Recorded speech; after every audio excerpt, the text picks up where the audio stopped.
Welcome to Know Your Money, where we will explore our relationship with money and how the psychology of it impacts our financial decisions, as everyone thinks about money differently.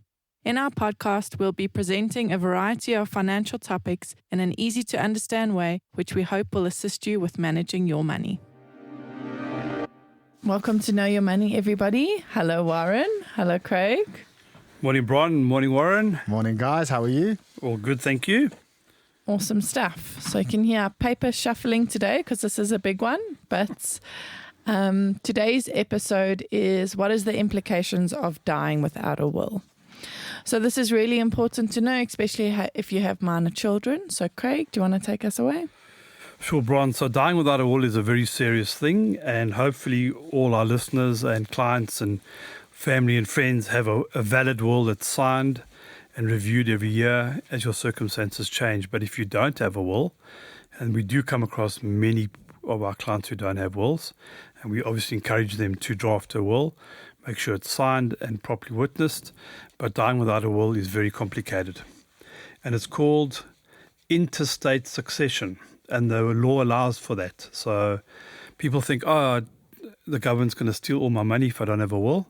It's not true. The government's there to try and make sure that whoever your actual guardian, your beneficiaries are, your family is the right family that gets the will, not anybody.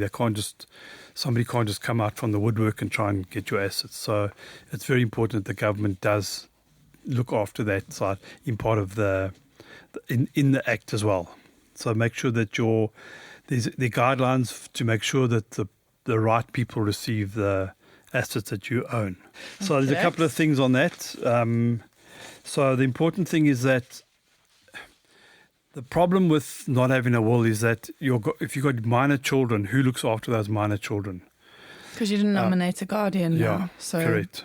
That's done in the will. Yes. So what if Granny says, no, I want them to live with me, and other Granny says, no, I want them to live with me? Then it becomes a dispute with the courts. Absolutely. Whereas a will could have made it easier, and the worry and the stress you're going to now put on your children because people are fighting over them. So it's interesting. So it's not just a financial thing, a will. Absolutely not, yeah. See, I thought it was purely financial. Yeah, it's not just that, especially when you have kids or...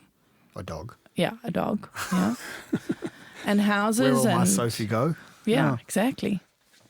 Yeah, so the important thing about that, somebody has to appoint a guardian for your minor children, and the master will need to do that. So your executor cannot do that. So if they appoint an executor, they've got no right. It's got to go to the master of the Supreme Court. Now that's all long processes. It takes forever. And I think in a previous episode, Bronwyn mentioned the Guardians Fund as well. So any money that's due to minor children under the age of 16 gets looked after by the Guardians Fund, which is a state-run mechanism to look after minor children. Now that's inefficient because you'd rather have a proper will drafted with a trust in place run by professional trustees. Not to say that the Guardians Fund isn't run professionally, but it's a lot longer process because it's a governmentally run process. Absolutely. So now they found they found a guardian and appoint that, and now that guardian needs to go to the Guardians Fund and say, okay, we need this much for school fees and schooling, and oh my, no, that's not ideal. Can you give this? So it's just, they can't make that decision and speak to just one person. So that's okay. So the alternative there, when you say to a trust, or what were you saying? Yeah. So in your will, you can say if anything happens to me, my assets go to my children, but it must be held in a trust until they're 25 years old. So let's say they finished school, they're going to go and do tertiary education. Let the trust look after them until they finish with their tertiary education, and then the balance of that money gets paid out to them, because maybe at 25 they've got more of a way of dealing with money than if you're 18 years old. I understand that. But what about the intermediary time? So let's say your children are 13, you pass away, unfortunately. Yeah. The guardian becomes auntie, let's say. How does she then fund the children? So this is where the trust is so important. And this would be a testamentary trust. So the trust doesn't exist until you pass away.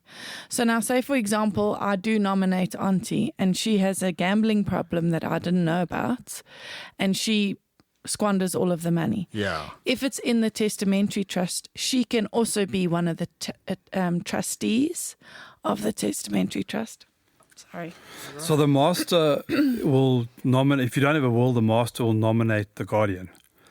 So Bronwyn's talking about a proper will drafted and you've nominated Auntie as the trustee. Yeah, but there's And the guardian, does sorry, the she guardians. then, in that particular case, so you've done it properly, does she then have control over the finances you've left The behind? trustees of the testamentary trust are. So if she's one of them, then yes. Okay. But she doesn't have full control. No, she'll Okay. say, I need X amount per month, and she has to justify what money is needed for those children every single month. They don't just pay it out to her so easily. Okay, so but that's a much better way than if you didn't have a will and then it goes to the guardian's fund, which is Well, yeah, as and you said, and then the master of the High Court's got to nominate a guardian for those children, and it may not be the person you would have chosen yourself.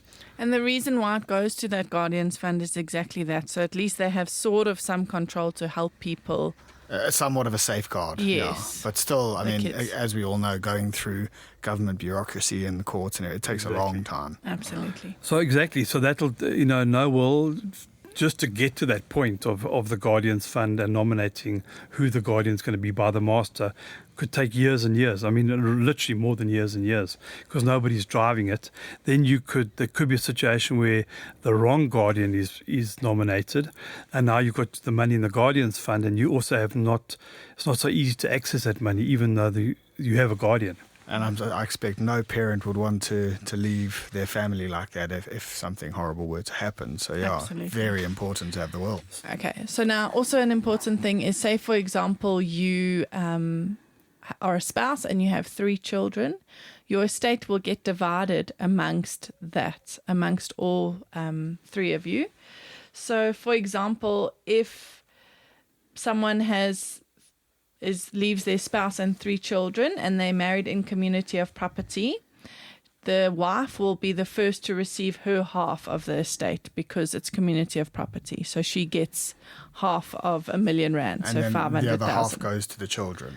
Then the remaining 500,000 would then be divided by 4. So the spouse and the 3 children. Okay. Okay, so that would be like 125,000. So being the greater amount, the wife is entitled to the child share of 250,000, while the 3 children will receive 83,300. So the spouse is entitled to 250,000, not just the 125. And why is that? It's just Is written that in a legis- nominal amount that was made into law? Yes. If it's less than 250,000, the spouse can take the 250. Yes, and then whatever's left gets divided amongst the 3.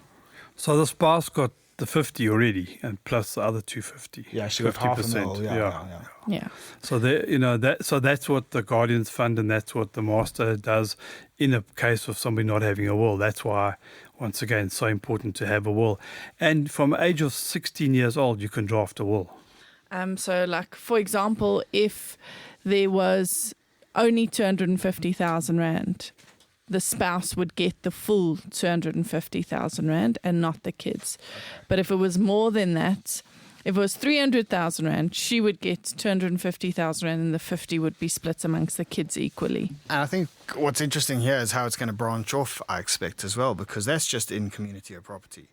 No, so in community of property was that R1 million, she would get half. Yeah, okay. So if they were married in a different form and there was R1 million, Yeah. then it would be divided by the 4.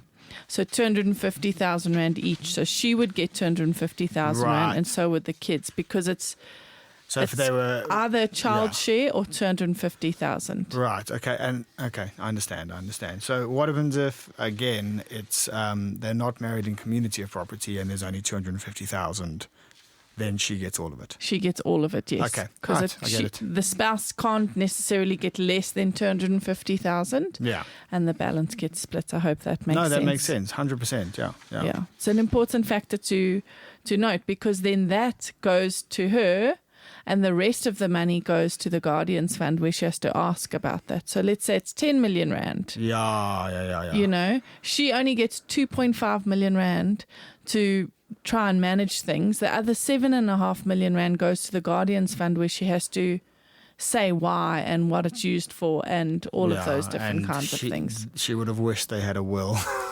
Absolutely, Yeah, because then she could have just carried on with what Yeah. is needed. Yeah. And the state will try and find the beneficiaries, no matter, all down the family line until they run out of people. So they do try and find the actual. So if you don't have a beneficiary, like a spouse or children, then they'll try and find the nearest family member. But if they don't, they'll keep the money for 30 years and then it reverts to the state. So the state, the government, doesn't try and steal your money. They make sure the money goes to the right people. However, the inefficiencies of government and how they run their departments will be very frustrating to the people that are left behind. Therefore, a properly drafted will is the only way to look at making sure the right people get your assets. And if someone were to say, right, I've listened to this podcast episode, I need to get a will drafted, how do I do that? So there are a number of companies that you can do, but definitely speak to your financial planner because they should be able to guide you with who they are using. And that would just help with your holistic financial planning because it's in line with what you are getting advised by your financial planner. So Warren, what our experience is if you use a credible company that does estate administration, it should take less than a year to wind up an estate. You hear horror stories of it taking up to 10 years, but those are once again people who don't have a will. Right. I mean, even a year, it sounds like a long time. And even, and that also comes down to who you choose as your executor because that can also complicate things. Jeez. Yeah. So a lot of stuff to think about, guys. Absolutely. Take home from this episode is have a will. Make sure it's up to date. Thanks, guys. Thanks, everybody. Thank you, guys. Thank you for listening. If you have enjoyed this podcast or would like to subscribe, please visit our website, www.growthfp.co.za. The information we have provided in this podcast is our personal opinion. For more detailed information, please discuss your financial situation with a financial planner.